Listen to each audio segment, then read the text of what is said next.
everyone. Welcome to this day in Philly Sports History for September 3rd, 2024. I'm your host, Jim Montgomery. Welcome to a Tuesday edition of the podcast, a Back to School Tuesday. And since it is Tuesday, it's time for a little motivation / positivity.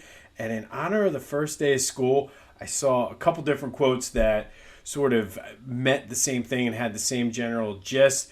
But it applies to the first day of school, but you can use it in all aspects of your life. Today is the first chapter in a new book. And the first day of school, obviously, it's a new year, new time to sort of start over, start fresh. There's a lot of anticipation, but you can use this in any aspect of your life, whether you want to start a new hobby, start a weight loss routine, start working out, or just eat better, become a better person. And a lot of times people will use Mondays or January 1st as the starting off point for something new. But you know what? It's Tuesday. It's the first day of school. Who cares? Start today, and you're in control of whatever you need to get done and what you can do. So if you do fall off, start back up on Wednesday. Dust yourself off, get back up. But today's the first chapter in a new book. I wish both of my kids good luck and all the students going back to school today for their first day. Always exciting times to go back to the first day of school because you do get that opportunity and that chance to kind of start fresh. So just remember, today is the first chapter in a new book. Hopefully that will get you through your week. And even if, like I said, it's Thursday, start a new routine on Friday. It does not matter. Just start it and keep trying and keep working at it. And speaking of routines, I missed this the other day because of all the excitement with the calendar switching to September and then the fall weather, football season, but didn't do our accountability check that we've done every first of the month since January. And I'm happy to say that I did start in the middle of it a new lifting routine, which of course got derailed today because didn't realize the gym was not open the day after Labor Day, the normal time. But still steadily losing. I don't think the 51 pounds is going to get there. However, down 25, and I think I'm still sort of maintaining. But again, this is just a way for us to hold each other accountable. Did better with eating this month.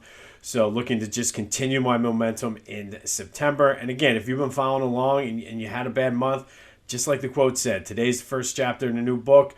Start fresh today and you'll get there. But I missed this on, like I said, September 1st.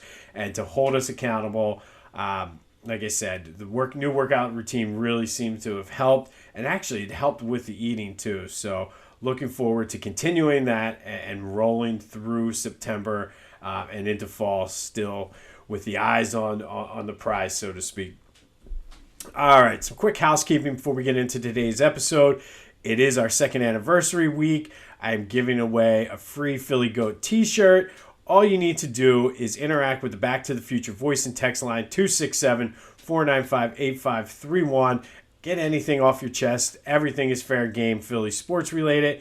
And be a subscriber to the YouTube channel at Jimbo_Mont. So be sure to interact with the Back to the Future voice and text line. And then be a YouTube subscriber and you'll be entered into the random drawing. Getting lots of fun comments on the text line. So let's keep them rolling. You can also follow me on my social media. Jimbo_Mont at Twitter and TikTok. At Philly Jimbo on Instagram. I'm on Facebook, LinkedIn, all that other good stuff. But for your chance to get the free Philly Goat shirt, you have to interact with the Back to the Future voice and text line. That number is 267-495-8531. And be a subscriber to the YouTube channel at Jimbo_Mont. All right, let's recap yesterday's question of the day. I asked you, Chase Utley is unavailable. Who is your favorite Phillies second baseman? 60% of you said Mickey, Moore, and Dini.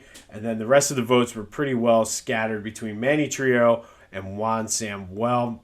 No love for Tony Taylor, but that's okay. Thank you, as always, for participating in the question of the day. We will have another question later in the show.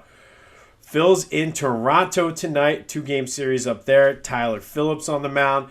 I'm looking forward to see how he comes back. If you remember, he kind of wasn't right after that complete game shutout.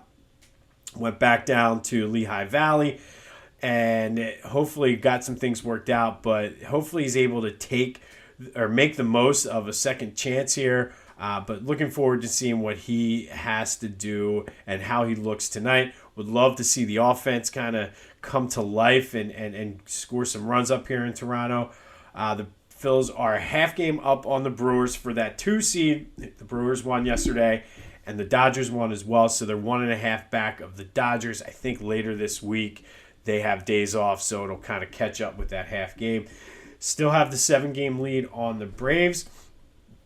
But don't look now. The New York Mets are right there. They're only 7.5, so we might have a new team to watch on the standings watch. But that game is tonight. I believe it's a 7:10 or 7:40 game up in Toronto. Eagles still preparing for the Brazil trip. They're flying out tomorrow, and I don't know how many people are looking forward to going to this. Slade flat out said he doesn't want to go. They told him to basically stay in the hotel. Not sure if that's going to impact, but he's even told his family not to even bother coming down, which is a shame. I'm like, I don't know what's coming on. I don't know if this is going to pull the team together, if they're going to come out flat. I just cannot get a read on what this means. But they are leaving Wednesday. It does look like, according to Vic Fangio, Quinyon Mitchell is going to get a lot of playing time, which I'm happy to see it. I'm looking forward to that as well. The reports were Sidney Brown looks good. They interviewed him. He expects to be ready as his 4 weeks are up off of the PUP list, which leads them right into the bye week. So I don't see any reason why he should not be playing the game after the bye, which I forget who they play. It might be, I don't know. It might be the Cleveland game. But either way, he should be ready for that game. It says he's feeling good, looking good. So we'll see what happens there. And then the big story, I guess, yesterday, I wasn't even going to mention this, but I guess somebody put up fake Kamala Harris signs at a bus stop saying the Eagles support her. She basically was wearing an Eagles helmet. Eagles said, no, we're not doing that, which I think is smart. I mean, either way, you put signs up for either one, you're going to piss off half of your fan base. And honestly, I guess my thing is, and it's going to sound funny coming from somebody who gives sports opinions, but nobody really cares about your political opinion. And like whether you're the Eagles team, a business, or an individual person, quite frankly, nobody cares. Just like it's almost like fantasy football. Like the fact of the matter is, we all do it, but nobody cares about your fantasy football draft. Nobody cares what your political views are. I sure don't. I kind of just, it is what it is. I have my beliefs. You have yours. Great. That's fine. We don't have to have the same ones, but quite frankly, I don't care. But I guess they're going to work on taking them down, and somewhere along the line, somebody goofed up, whether it be SEPTA, the Eagles, or somebody, but just not a good look. But they quickly said, no, these are not sanctioned by the Eagles, and I guess they're working to take them down. Just get me to Friday. At this point, I just want to see football. All right, today we're going to go back to September 3rd, and this is a big day in Eagles history. Two of the more famous games and events happened on this day. They also had very different outcomes and effects on the team. First, we'll go back to 1995, and on this day in 1995, the Eagles lost to the Buccaneers 21-6 at the Vet. This was the infamous For Who, For What game by Ricky Waters, who infamously, alligator-armed a Randall Cunningham pass over the middle as the Eagles were trying to drive. When asked why he didn't lay himself out and try to make the catch, for who, for what, it's the first game of the season, blah, blah, blah. Waters had just signed that 3-year, $6.9 million contract, which was huge at the time. Big free agent signing for the Eagles. He was coming off of the Super Bowl with the 49ers. Not only did he not have a good game, he only had 37 rushing yards on 17 attempts, fumbled twice, lost one of them, and then, of course, did himself no favors by not stretching out to make that catch, which, okay, I get, but then really doubled down on it by saying for who, for what, and not a very good first impression. And unfortunately for Waters, like at this point, if you mention his name, that's the first thing people bring up about him. He had a pretty good 3-year run in Philly, almost 3,800 yards, 31 touchdowns, added 160 catches, went to 3 Pro Bowls, played on some pretty bad teams. They were not necessarily championship caliber. Could never figure out the quarterback for that team. They had some solid defenses, but they did go to the playoffs twice. Won a game, that monster game against the Lions in the wild card game. He's number 7 on the Eagles all-time list, but unfortunately on this day, back in 1995, Ricky Waters stamped his lasting Eagles memory when he famously said, "For who, for what," when asked about why he didn't make an effort to catch a pass over the middle that would have had him get a pretty big hit. Now, 5 years later, in 2000, things were slightly different. It was sort of, we had to go through the fall and the valley, I guess, of the 95 through 99 sort of window of seasons there. But in 2000, Donovan McNabb's first season as the full-time starter, first game of the season was down in Dallas, and the Eagles beat the Cowboys 41-14. It was 109 degrees outside. Obviously, it was probably much hotter. They were still playing at Texas Stadium then on the turf. It was the hottest temperature in NFL history. And obviously, like I said, it was hotter on the field. The Eagles famously drank Pickle Juice before the game to help fight off and keep them hydrated. Then they went and kicked an onside kick to surprise the Cowboys to start the game. Took it in to score, but this was the Deuce Staley game. 26 rushes, 201 yards, and a touchdown. And at the time, it was the second all-time singles game record for an Eagles player, which is now it's number 3 because of LaShawn McCoy in the Snow Bowl. The defense played well in that game, knocked out Troy Aikman with a concussion, and our old pal Randall Cunningham came in to finish the game for the Cowboys. The team had 5 sacks, 2 interceptions. McNabb wasn't great, but it set the tone for the season, and that was the first time in the playoffs underneath Andy Reid, and part of the reason why we got season tickets was this 2000 Eagles team. So 5 years apart, 2 very big, memorable games for the Eagles for different reasons for both of them. In 1995, Ricky Waters, famous for who, for what game, when he did not try to catch a pass from Randall Cunningham. And then back in 2000, the Eagles went into Dallas, beat the crap out of them, drank some pickle juice before the game, opened up with an onside kick, and Deuce Staley ran wild all over the Cowboys and really set the tone for that team. All right. Getting more into our second anniversary special, and we're going to stick with an Eagles focus and talk about assistant coaches, the number 2s, so to speak, in charge. And it's sort of a kind of a who's list. The Eagles had some pretty good assistant coaches over the years. Obviously, Jeff Stoutland, who's there now. Jim Johnson, everybody's favorite defensive coordinator. Some people forget that John Gruden was actually in Philly underneath Ray Rhodes. Actually, I think he was under... he may have been under Buddy Ryan, now that I think about it. I'll have to look on that and double check. But then Jeff Fisher was here. Marion Campbell was a horrible head coach, but was the defensive coordinator under Dick Vermeil for some of those teams. Bud Carson, who had a legendary career and really gets credit, but never really took it. He's like, no, this was Buddy Ryan's team. They did it all, but he was the defensive coordinator for that 91 Eagles team.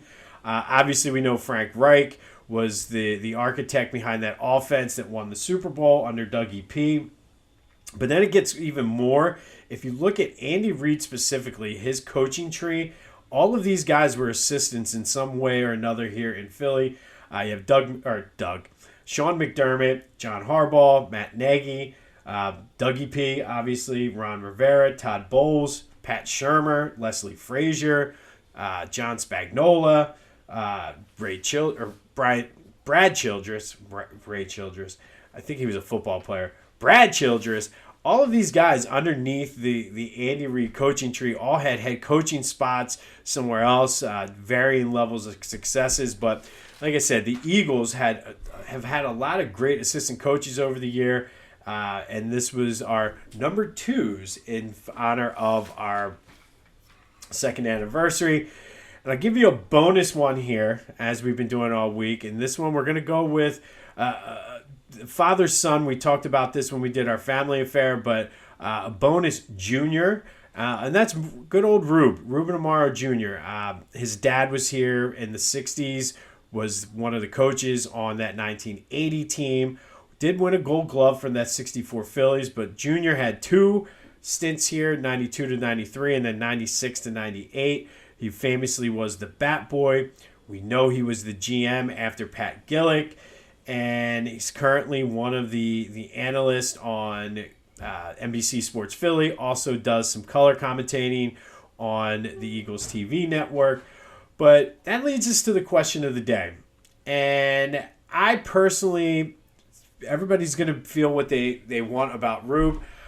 I feel he gets a bad rep. And part of that rep is because he depleted the farm system trying to win another World Series. And he was always going out looking to make a big splash and a big move, trying to get a pitcher. Unfortunately, it did not work out. However, I feel like he gets a bad, he doesn't get the credit he deserves, I feel, to really going for it and making it. Yes, when it comes to a farm system standpoint, he 100% depleted the farm system and didn't do anything to replace it. But he really went for it. So that's the question of the day. Is Ruben Amaro, is he getting a bad rep as GM of the Phillies? 267-495-8531. That will get you into the Back to the Future voice and text line. Obviously, Dombrowski did not break the bank this trade deadline the way Ruben would.